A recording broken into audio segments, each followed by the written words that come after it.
In the last section of this expose about Dragon Quest VII Reimagined and showing you guys how this is a remake, we were left in wedlock with the whole Gracchus flooding the town's story. This time around, and defeating Gracchus, what you are able now to do is go to the Grintham Gardens, or Verdun in the original game. This time around in Dragon Quest VII Reimagined, this scenario is an optional scenario. Already making this scenario optional makes it offensive for me, because in my opinion the Grintham Gardens, or Verdun, is one of the most iconic scenarios or stories in Dragon Quest VII. There are some people that dislike this scenario because of many different things. One of the main reasons is because there are almost no battles. There isn't a big bad guy, or is it? Are you sure about that? If you remember correctly, in this scenario we have Kiefer still in our party. So in my opinion this scenario is really important for Kiefer's story. Kiefer sees how this story plays out, and I do believe that you even have a conversation with him, if you talk to him, in which he says that he will never behave like Pepe. This is in the original, obviously, because in the remake they destroyed the party chat. After this scenario, this is when you go to the Deja tribe, and if you remember, Kiefer decides to stay in the Deja tribe because he becomes in love with Layla, and that is really important. And I believe one of the reasons that he decided to stay there is because of what happened previously in the Grintham Gardens story. He realized that he wouldn't want to behave the way Pepe behaved in this story. Now, Pepe is not the one to blame in this story. The one to blame in this story, and the actual evil guy in this story, is Linda. She's the one that is playing with both Pepe and Iwan. She is using them both, she is manipulating them, she is malicious because she wants to put all the responsibility of canceling her marriage with Iwan on Pepe. Pepe doesn't want to carry with that responsibility because he doesn't want to ruin his life and his family's life and reputation. If you remember, these are very small towns. Anything you will do, anything negative you will do, will have harsh consequences. So Pepe is not dumb. This is why he leaves at the end. Iwan at the end gets married with Linda, and they both have a child, and this bitch names her child Epe, just like Pepe. It's very similar, and we all know why she did that. Iwan falls under a deep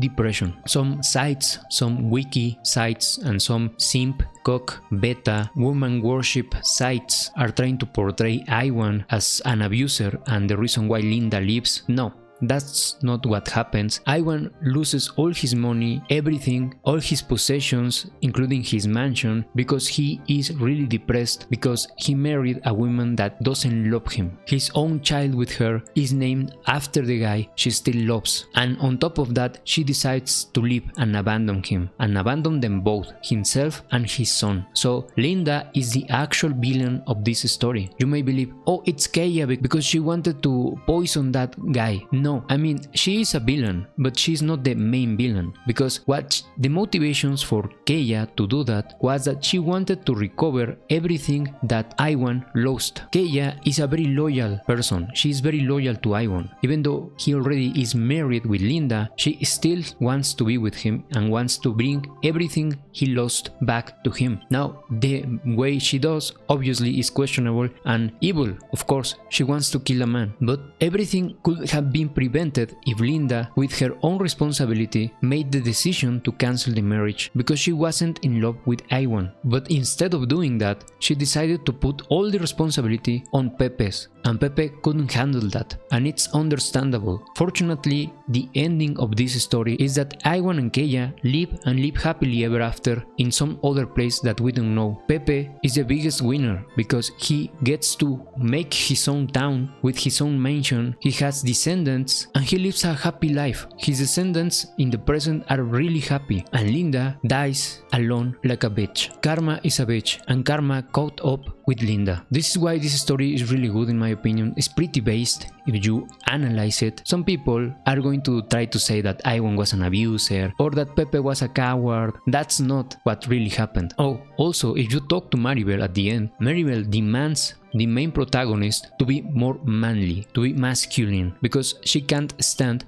men like Pepe, that they don't have the courage to go after the things they want. So this is just to prove you once again that Maribel isn't a feminist bitch like they are trying to portray her in this game, in this remake. But I don't see Pepe as a weak man. I see Pepe as an smart man. This is what you should be doing, especially in modern times. You should be going your own way. You should never sacrifice your honor, the honor of your family, for a woman, because you are going to lose, and you're going to lose badly. So another good aspect of this story, and one of the reasons why I like this story a lot, is because if you see what happens is that Pepe leaving was the correct answer. If you don't reach that point, the island doesn't appear in the present, meaning that you need to encourage Pepe, or more or less meddle in the affairs of these 4 people to provoke Pepe leaving the town. And once he does, the continent appears in the present. Another good aspect, another very interesting aspect is, like I said before, the main villain is Linda. She is the main villain. There is no monster. The only monster you see at the beginning is that little minion that is celebrating people being turned into stone. That is the only part where monsters are visible in this story, meaning the debacle, the destruction of this continent wasn't the fault of Orgo Demir, or the evil king, or the demon king, or the monsters, or anybody else. The destruction of this continent was because of men and the evil that resides inside men. And when I say men, I mean humans. But if we go deeper than that, it's the evil that resided in women. Because if you go through this story, the ones doing evil shit were 2 women, Linda and Keia to some extent. This is a story that in my opinion is really good, and it's a shame that they have left it as an optional island, as an optional continent, and then you can actually do this island, this continent back to back. Whenever you finish the first part of the story, you're allowed to go to the same pillar and continue the story to see what happens next. In the original game that isn't the case. In the original game you go to this part of the story, and then after like 4 or 5 continents later, you then get to see what happens in this story, and the way you see what happens in this story is really good and really immersive. This is when you first finish El Ciclo, or Litor, the town that is trapped in a time loop, and at the end of that story, if you remember, they built a bridge, and that bridge connects with Verdam, or the Greenthorn Gardens, and whenever you cross the bridge and enter the town, this is when you start to notice, oh shit,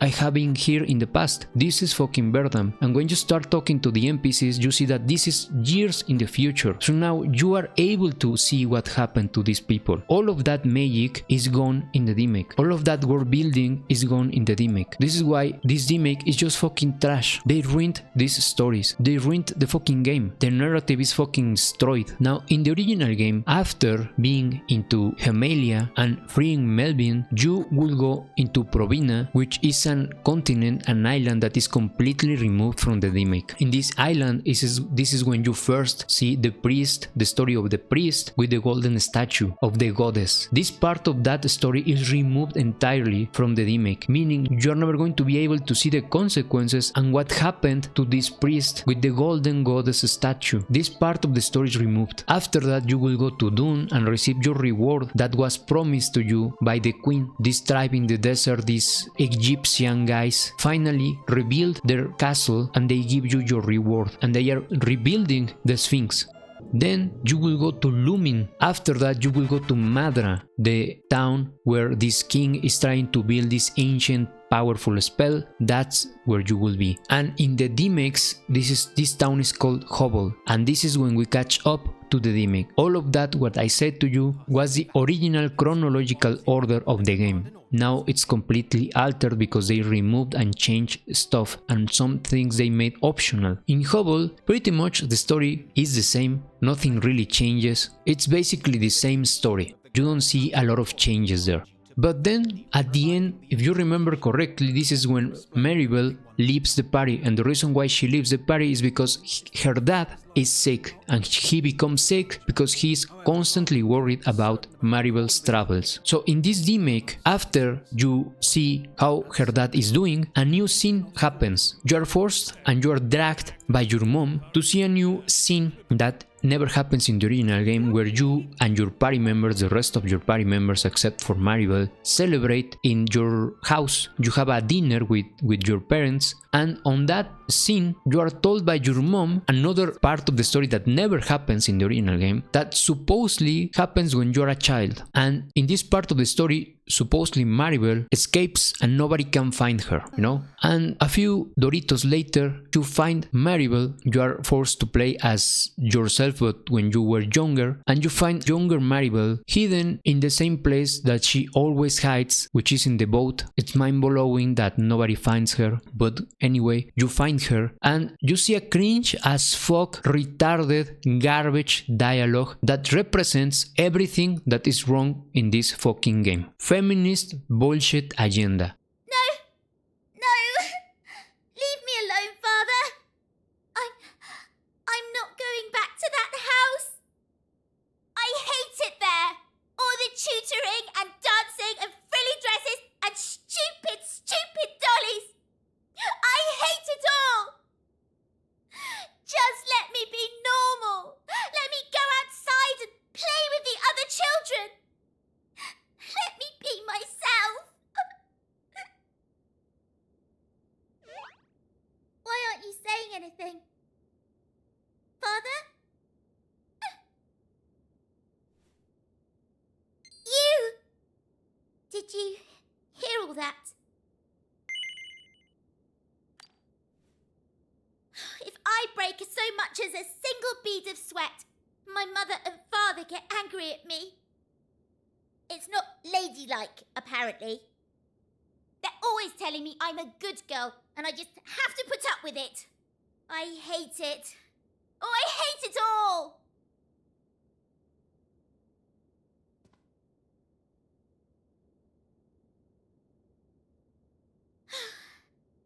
I just thought, you know, maybe if this boat could take me far, far away somewhere.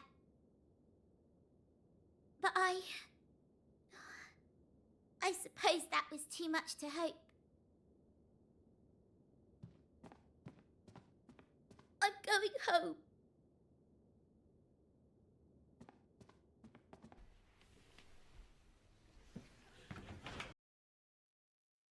Maribel is there crying, complaining that her father abuses her because he wants to make her behave like a lady. Because her dad wants her to be dressed with etiquette and behave with etiquette. She doesn't like dolls anymore because she hates the dolls. She wants to be a man, basically. They are retconning Maribel as a fucking feminist that hates everything that has to do with being a lady and a woman. That's the new narrative they're imposing into Maribel. Now, Maribel was an annoying bitch, but she wasn't a feminist. This is retarded, and this is on purpose. I already told you from the beginning, since I played the fucking demo, I knew they were going to do this shit, because Maribel is a character that resounds with obnoxious, pathetic, fat, feminist bitches. They are as annoying as her, but the key difference is that Maribel is not a fucking feminist, and in the original game, she behaves like a woman. She likes being a lady. She always is really proud of her etiquette, of her class, of her ladylike manners. She even constantly harasses the main character about not being manly enough and that she will only date a real man. She is really proud of her elegance. There are some lines even where she says that she wouldn't dance for the main character or the party members because they wouldn't be able to appreciate the dance. She is never ashamed or she never hates being a woman or being a lady. She never does that. She is not a feminist. They are retconning her. They are damaging the fucking game with their feminist garbage. This scene summarizes everything that is wrong with this fucking game and the agenda they are imposing into this game. I fucking hate you motherfuckers. Pieces of fucking shit. You are ruined, your mind is ruined, and you're trying to ruin everybody else's mind. Fuck you. After that, we see a scene where her dad understands and that he's not going to be worried anymore and that he's sick for other reason that it's not because he's worried about her travels. So basically her dad encourages her to go back traveling. What a cringe garbage. In the original game she stays there because it's her duty to take care of her her parent and to not bring him more troubles, so he can recover. In this game, duty, honor,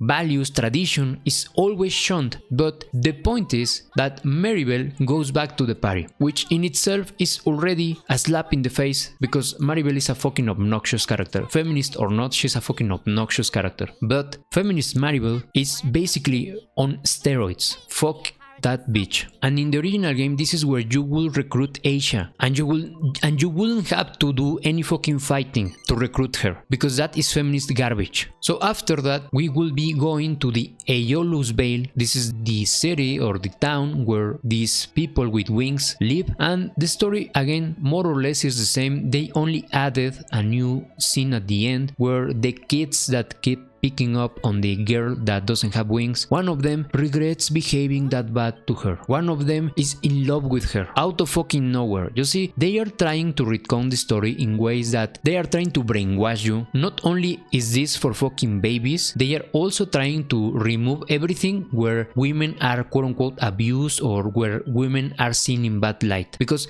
they can't be teaching guys picking up on a little girl, even though it's fucking normal. Because when you're a kid, you pick up on whomever is different to you. It's really fucking normal behavior, but they can't have boys being boys anymore. No. So this is why they put this cringe as fuck scene where this little guy repents from doing whatever the fuck they were doing to this little girl. This doesn't happen in the original game, but like I said, fucking effeminate writing. After that, we will be going to Bogograd, which now it's again a new optional scenario. This is where the townspeople beat the shit out of that monster looking priest, and the scenario pretty much is the same, but at the very end, in the present, when all of this retelling of the story where the villagers no longer tell the story as it is, where they change the story to not be the villains of the story, basically, you are now given an option, which is to bring the piece of the monument that you dig up to the past. Instead of giving it up to the mayor at the present, you can give it to the mayor in the past, and this changes the ending of this story for fucking babies, of course. And in the new ending of this story, what happens is that the people now actually tell the story as it is, because now they are forbidden to tell this story in any other form but verbal form. They can't do any statues, monuments, they can do any writing, they can do any paintings that tell the story. The only way they are allowed to tell the story is with their mouths. That is the supposed solution that prevents them from changing the story, and now you get your happy ending for babies. After that, we go to Buchanan. It's again pretty much the same story, barely any changes there. The only thing that happens that they removed was the fact that you have to go back to Engo or Bournemouth to get the flame to ignite the light tower. And they of course did that to streamline the game. This removes again, in my opinion, world building, because you are no longer immersed in the fact that all of these islands in the past, all of these continents in the past are really there, and that they exist, all of them at the same time, and the past is a complete world in itself. They are not just separate levels like in a video game. At the very least, that is the point of those back and forward parts of the game. Now in the present of Buchanan, we will have in the original game the big casino that is removed from the game. Now you have a monster arena, fucking lame trash, and in the casino we will get the option to have a puff puff. You know what I mean with puff puff. Well, in the new game you can also have your puff puff, but now it's a comical puff puff like the one in Dragon Quest VIII. I still got away with it, and if you play your cards right, you can also have your normal puff puff. After that part of the game, we will be going to confront Orgodemir in the past. I will put to you the dialogue of God and Orgodemir, and you will see that this dialogue was completely downgraded and changed. Now it no longer implicates that Orgodemir is the demiurge of Gnosticism. No longer it's implied that. Now the story is told in a way that any fucking baby can understand it, and now Orgodemir is just the demon king. No longer he appears to be the demiurge or anything like that. All the Gnosticism tones of the game are completely absent in these dialogues. Finally you face the truth! Cast aside your allies and face your fate alone. Good. Your strength has faded. Your physical form is damaged. You cannot defeat me, and you know it. You are almighty no more. I am the omnipotent one now! And I will prove it by taking your life!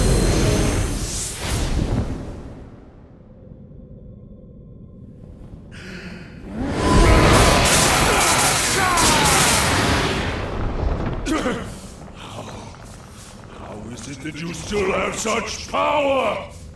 But your efforts are in vain. It is not darkness that will meet its end today, but light! You dare to defy the Demon King or Gothamir! And die!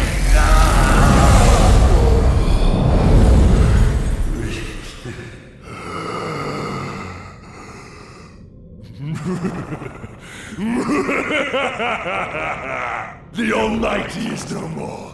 Evil reigns supreme. But it seems I overstretched myself.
You think that I am defeated?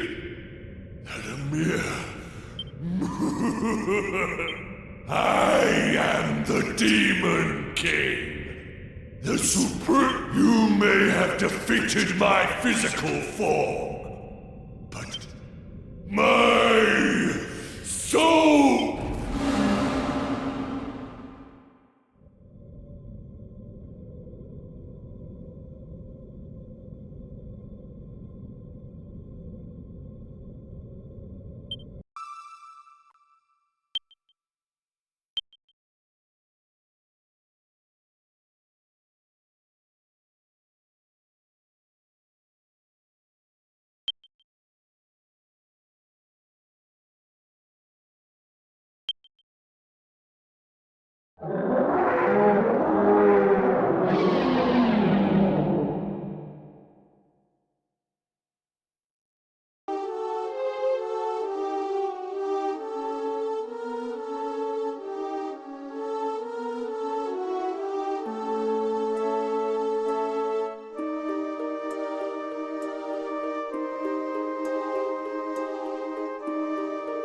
And as you can see, all of the Gnosticism tones of the game are removed for a more kid-friendly, baby mode, child story, it's cringe. After that, we will be going to the part where we are trying to get the Turban player or the Tula player in the original game for the Revival of God ceremony. Something was changed in the contest of the Tula players, and now Aisha has some dialogue in there. You know, they want to push this women power bullshit everywhere. So of course she has to have some dialogue there. She has to be the one that notices that the guy that is supposedly the best Torban player is not doing his job as he should, instead of his master being the one that offers his own head to the queen if Johann fails to play the Tula.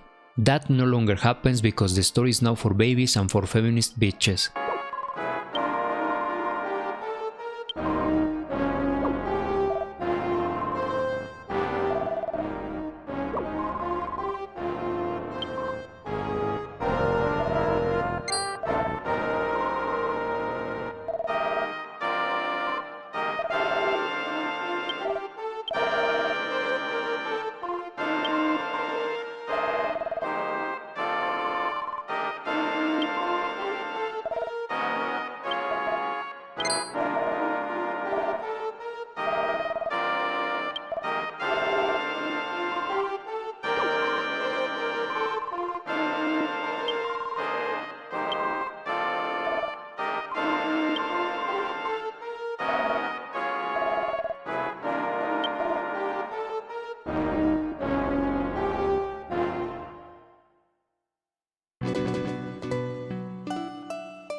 I am going to put you just some funny dialogues that are completely absent from the remake, and they are going to be completely absent not only because the game is censored, but also because they destroyed party chat.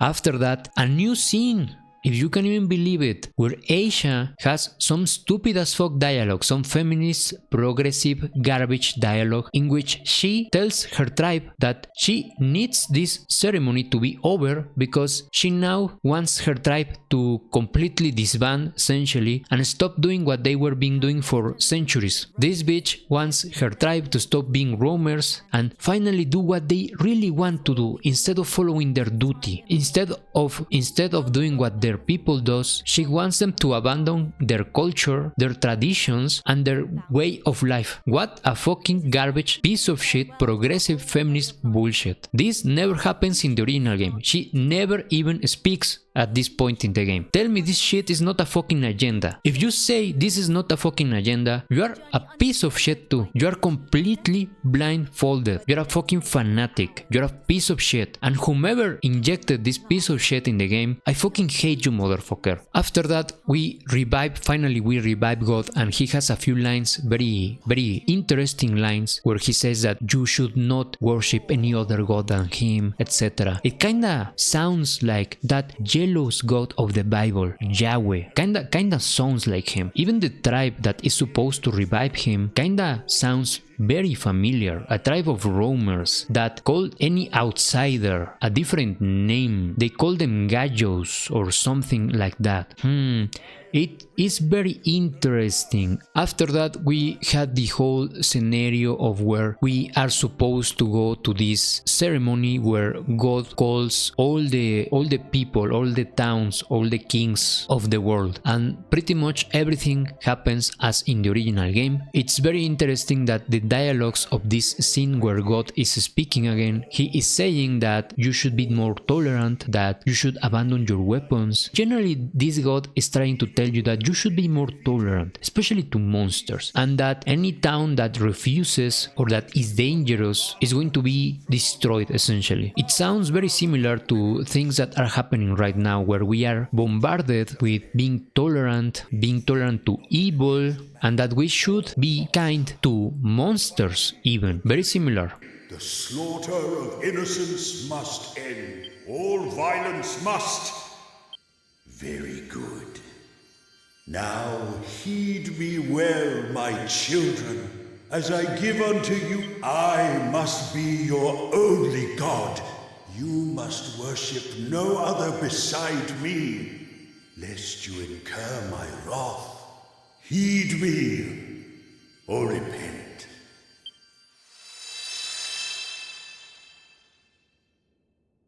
And after that, this is where you are allowed, or when you are forced to play as Melvin, to essentially get the fire from Buchanan to the other party members so they can start gathering the elemental spirits. And this is the part where I am at in the game. The next video is probably going to be the rest of the game. And after that, I am going to make a very brief review, because I am sick and tired of this piece of shit game. I would rather be playing Neo 3, but I made a commitment to finish this piece of shit and expose it, so I have to do it.